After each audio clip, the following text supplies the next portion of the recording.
Nope. We don't need to speed up the process. We don't need to nuke this. You know why? Because this is the Non-Microwaved Truth.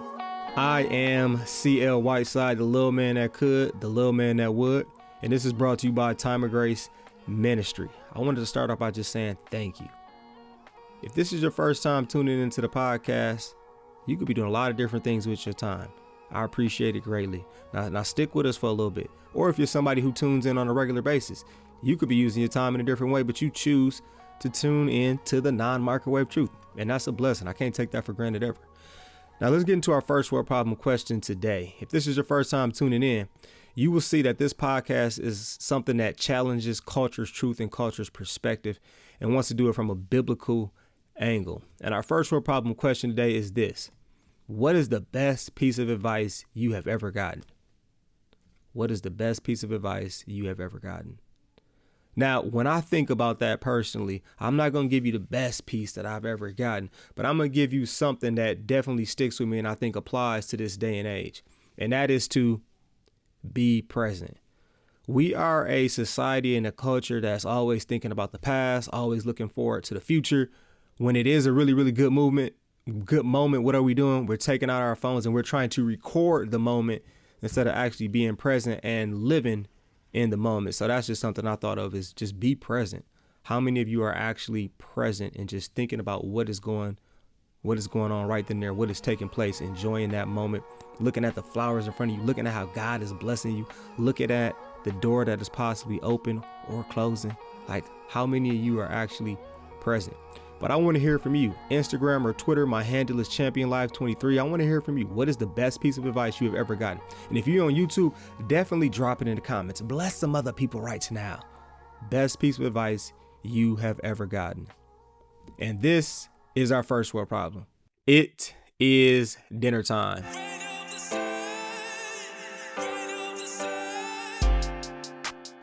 The title of our episode is Time Travel Lessons. And I want you to think about this. If you could time travel and go back and tell yourself some valuable lessons, what would those lessons be? Now, I thought about this for myself personally, and there are 7 different things that I would tell myself, like, hey, little man, make sure you keep doing this, or, ooh, you probably should have did this a little bit different. And of course, when you get in certain positions, you want to share this with other people, especially family believers, so that they can avoid some of the headaches that you have avoided and hopefully experience some of the blessings that you have experienced. And that's what we're going to do in this episode today. So I've talked to different people about some different lessons that they wish they would have really changed or done differently, or been like, man, definitely tell them to do this because this will help bless you. This will help get you closer to the Lord. And the first lesson that we're going to talk about in this episode of Time Travel Lessons is this: end relationships sooner. And don't be afraid to be vulnerable or to say directly what you want, especially when I'm talking about in romantic relationships. We stay in some bad relationships at times because we like, I don't know if I can find something better, or should I keep working on this? But the Bible talks about being equally yoked, and you don't want to be equally yoked with any and everybody, especially someone who doesn't want to glorify God. And sometimes we lie to ourselves and say, I'm witnessing to this person. And it's like, no, you're not. In fact, that person has more influence on you and it's going the opposite of God's will. So truly, you got to examine and look at that. And that's one of the things I would tell myself, especially from a romantic standpoint. I would be like, you need to get a P31. What's a P31? A Proverbs 31 woman. And if she's not like that, then keep it moving. Ain't no big deal. Like, don't hold on. And I thought about this passage from Amos 3, verse 3. It says, can 2 people walk together without agreeing on a direction? And you just got to look at who are you aligning yourself with? Who are you walking with in the same direction? And then trying to say, well, I don't think the same as them, but you're walking in the same way as them. So when you walk in the same way as them, then you are actually agreeing with them. So I would definitely be like, hey, don't be afraid to end relationships that are not glorifying God. Galatians 6, verse 7 and 8 tells us, do not be deceived. God cannot be mocked. A man reaps what he sows. So you get what you put in. And sometimes we're not really conscious of what we're putting in relationships. It says, whoever sows to please their flesh, from the flesh will reap destruction. Whoever sows to please the spirit, from the spirit will reap eternal life. And someone I asked my brother about this, and he definitely talked about like, I would definitely tell my younger self about the relationships that I have and to be conscious of that.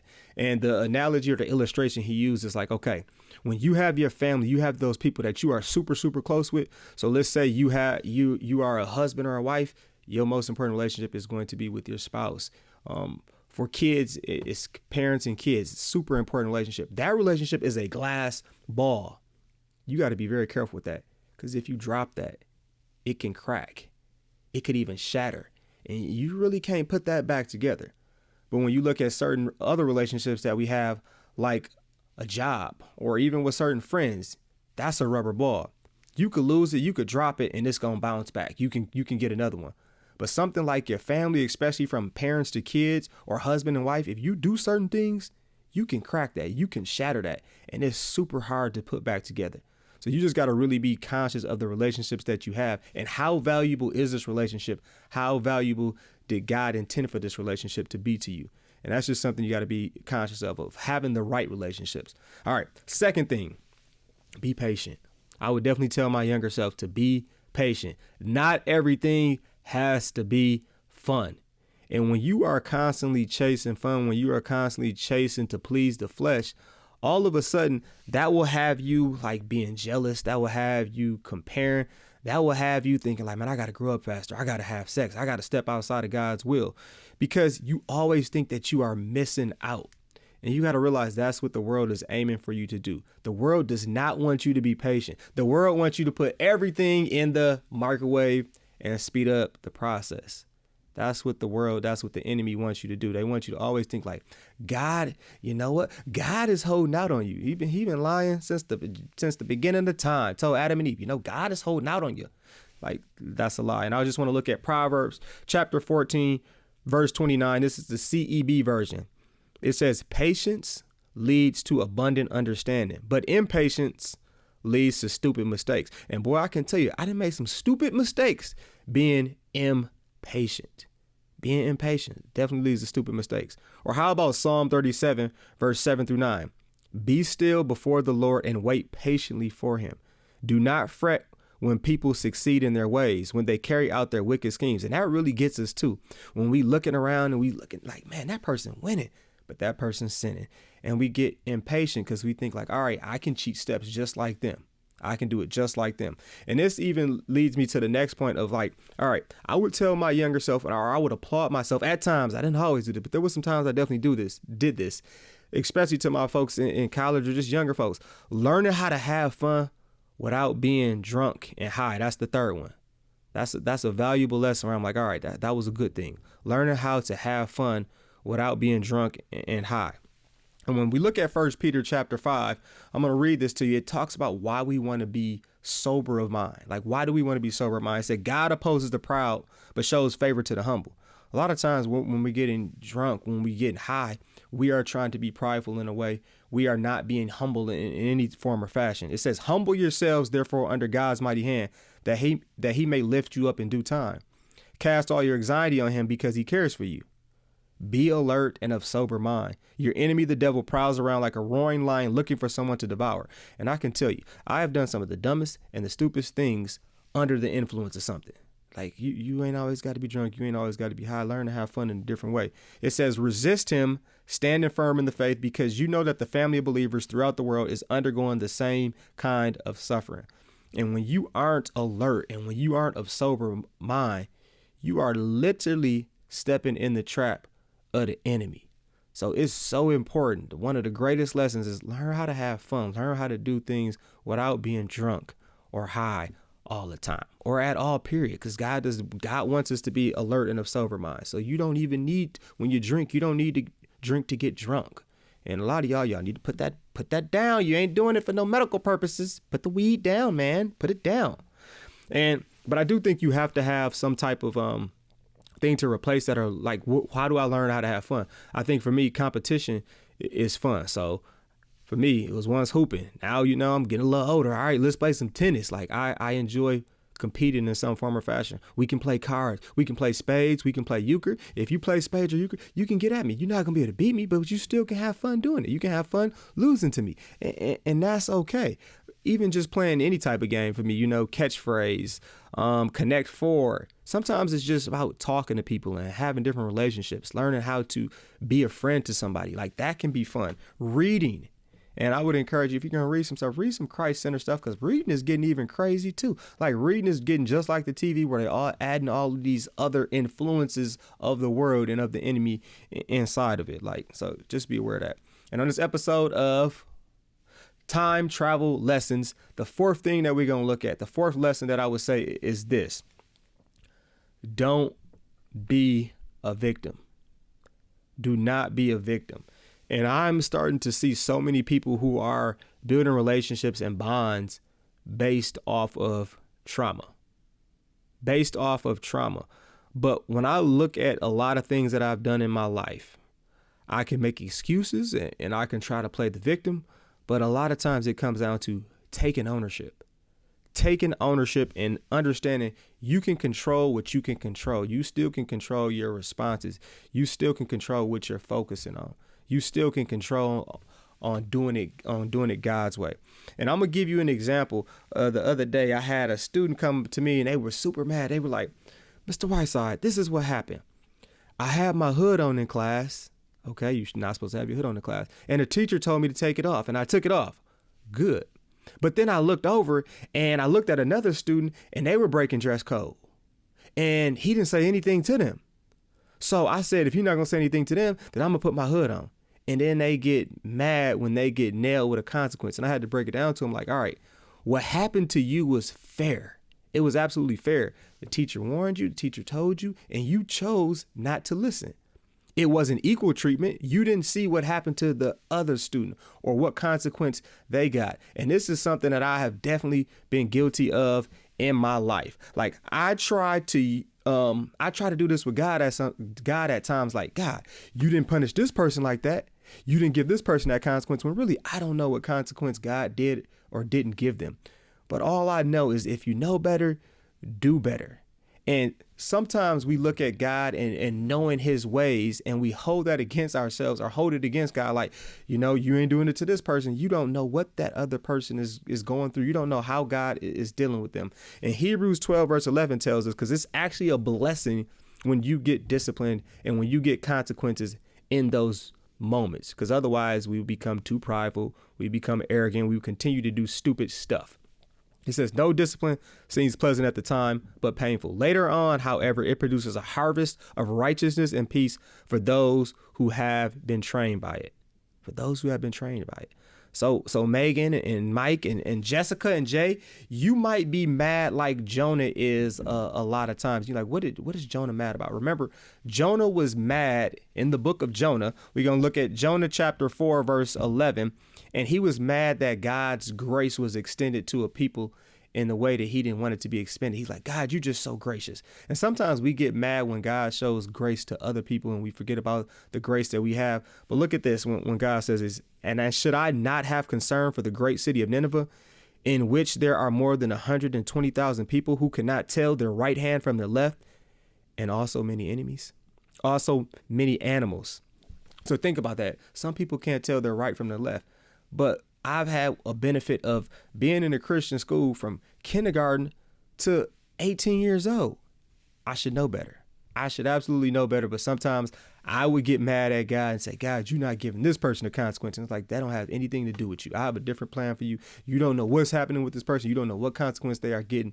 But you just have to remember that when we do get discipline, it's actually a blessing and what it can produce. It can produce righteousness and harvest for those who have been trained by it. Righteousness and peace for those who have been trained by it. And then Ephesians 5 verse 11 just reminds us, have nothing to do with the fruitless deeds of darkness, but rather expose them.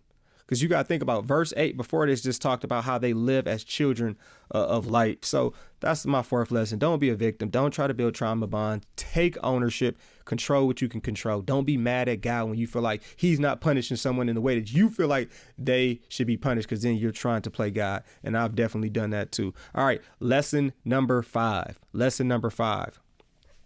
Having something to hang your hat on and not afraid to try different hats.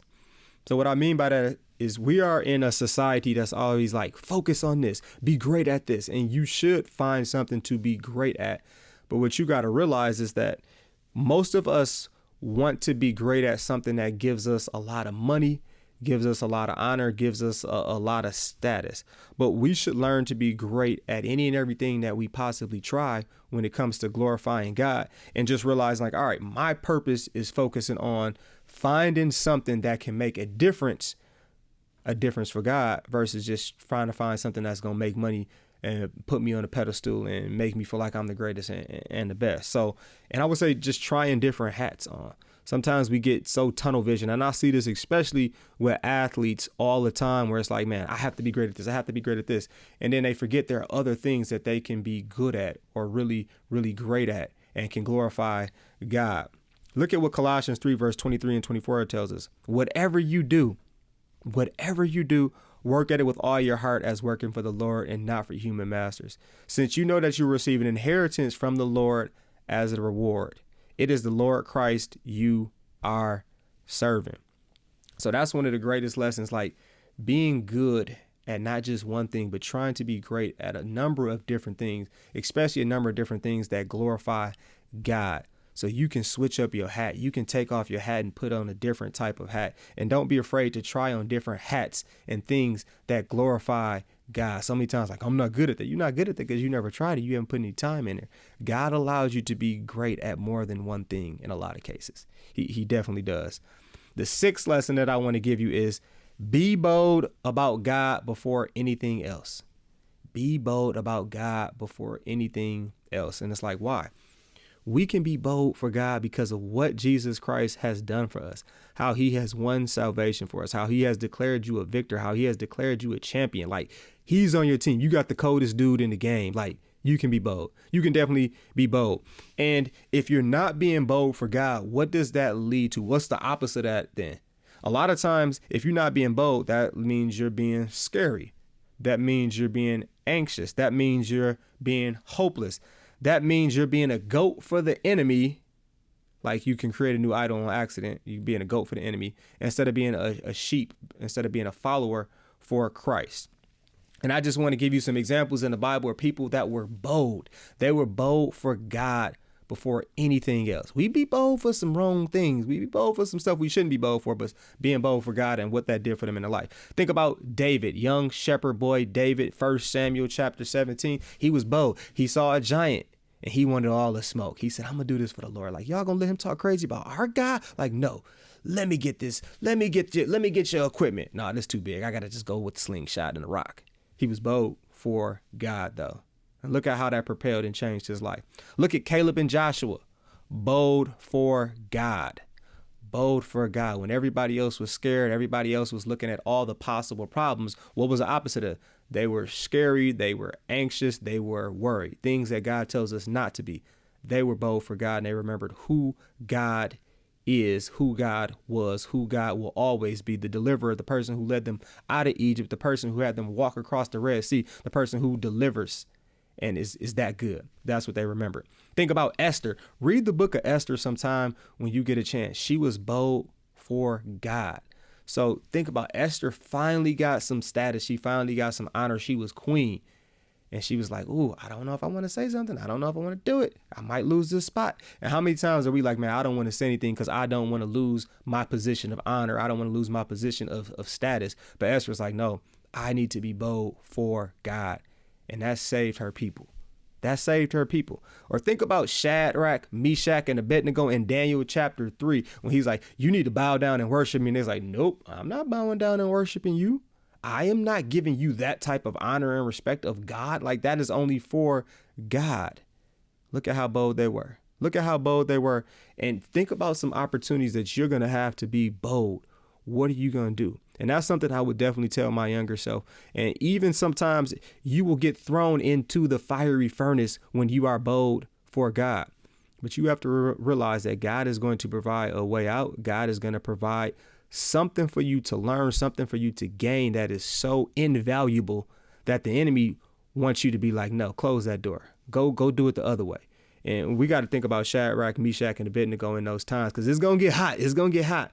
But you can realize that God is going to send his angels. He's going to be there for you in those times. And the last thing is this. The seventh thing is this. constantly dwell upon and remember how real and how covered I am in God's grace. Because when you live life, it's a highly likely chance that you have done something stupid. Or is that just me? Some things where you are embarrassed, some things that you are just shameful of, some things that you like, man, this is a skeleton and I don't want nobody to ever know about this. Like, this makes me so unworthy. This makes me so filthy. You have to remember God's grace in those moments. And that's something I would tell my younger self, because at times when we forget about God's grace, we forget about God's compassion, we forget that he paid for those stupid mistakes, those sins. We are like Adam and Eve, and sometimes we try to hide and go away from God. And that's not what God wants you to do. God wants you to come to him and say, hey, you my son, you my daughter, give me some love, give me a hug. I am here for you. And that's a lesson that I will always share with people. And that's a lesson that I would definitely share with my younger self. Like, remember that you are covered in God's grace because of the blood that he covered himself with. We are now declared clean. We are now declared righteous because of Jesus Christ and that. So a summary of all these things, if you were like, man, one thing, love the Lord your God with all your heart, because he is worthy of loving. He gives us so many different reasons to love him. And there are so many different lessons that you can take and be like, you know what, Lord, you done blessed me so much. So in this episode of Time Travel Lessons, I want you just to take a little bit of time and just think about some valuable lessons that you wish you like, I could do this a little bit different, and realize at this moment right now, you can live by those lessons. It ain't too late. If you're breathing and you're watching this, it's not too late. And definitely don't forget about being covered in God's grace, and remember how real God's grace is. And this is the Non-Microwave Truth. Thanks for joining me on this episode of Time Travel Lessons. Now, this is definitely one of those episodes. You got some friends, you got some family members, share it with them just to be like, hey, I was thinking about you. Here are some valuable lessons that I thought of, my brother CL thought of, and share it with them. Peace, punch, Captain Crunch. Say no to drugs and yes to Jesus. I am out.